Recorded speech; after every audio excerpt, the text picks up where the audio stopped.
Okay, let's get started. Welcome to the deep dive. Today, we're doing a deep dive into something, well, maybe a bit unexpected.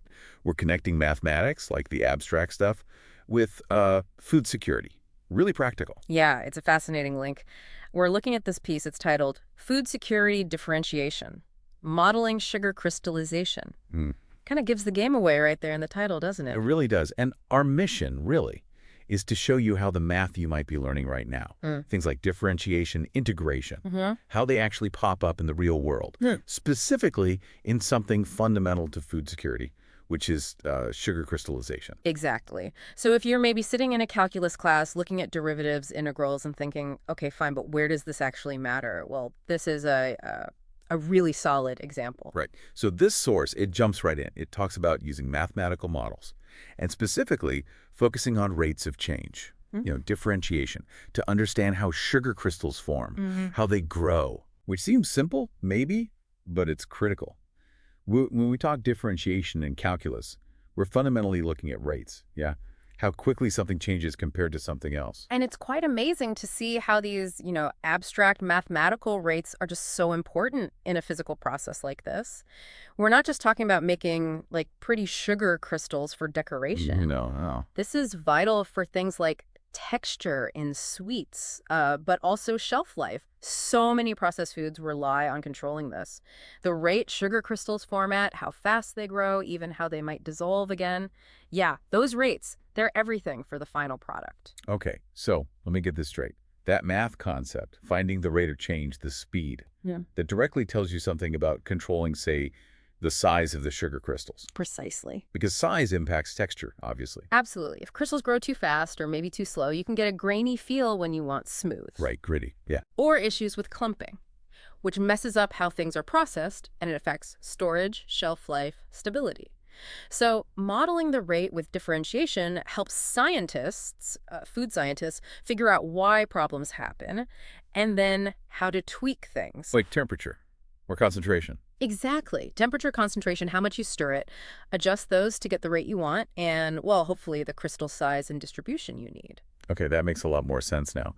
You're basically using the map description of change to predict and control something physical, hmm something with real practical results. Okay, so differentiation handles the rate, the speed of growth or dissolving. What about the other big one from calculus class? Integration. How does that play a role here? Okay.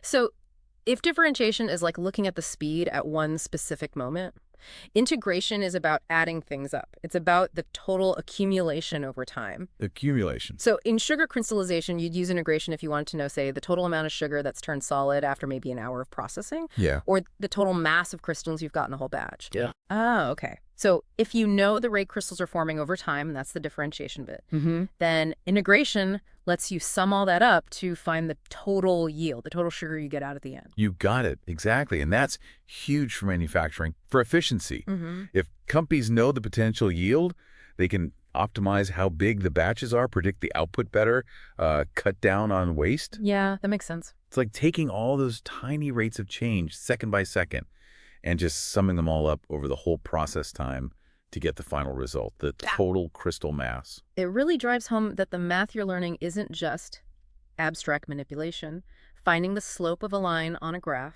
or the area under it. That's the language you use to describe and predict and, yeah, control these real physical things. Things that are fundamental to, like, the food industry. Yeah. And understanding this specific process, sugar crystallization, Yeah. it matters a lot for food security on a global scale. Producing key ingredients like sugar efficiently, making sure the quality's right, it's stable, that feeds directly into having reliable food supplies. So it's not just engineers using this math. Not at all. Food scientists are using it to make sure the food we eat is available and, has the right properties. Okay, so let's kind of wrap this up then. Looking back at the source, this dive, we've really seen how differentiation, talking about rates of change, and integration, talking about total accumulation, how they're really crucial for understanding and modeling something like sugar crystallization. Mm-hmm. And that understanding, it's not just academic theory. It directly impacts how we process food, control its quality, and ultimately how we support food security. Right.